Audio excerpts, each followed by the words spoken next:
Assalamualaikum warahmatullahi wabarakatuh. Nami kula Fajar Maulana Nafi absen 11 saking kelas 11 IPA sekawan. Niki kula jelasake teks drama. Tegese teks drama yaiku karya sastra kang tinulis ing sajroné wujud dialog kanthi ditontonake dening aktor. Angka 1 tujuan drama yaiku nambah ilmu kawruh, jembarake pengalaman estetika lan minangka tontonan kang nyeliburan. Jenis-jenis teks drama marang adhedhasar cara ngajekake lakon.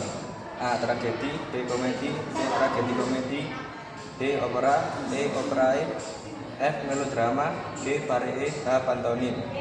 Marang adhedhasar pamentasane. A. Drama renggam, B. Drama radio, C. Drama televisi, D. Drama film, E. Drama wayang, F. Drama boneka. Marang adhedhasar ana orane naskah. Drama tradisional lan drama modern. Struktur drama. A. Prolog yaiku pacelaton sing diundhukake ana ing wiwitan pentas drama. B. Dialog yaiku pacelaton kang diucapake sambung sinambung antara salah sawijining peran kelawan paraga liyane. C. Epilog yaiku pacelaton kang panutupe pamentasan drama. Unsur intrinsik yaiku A. Tema, B. Amanat, C. Alur, D.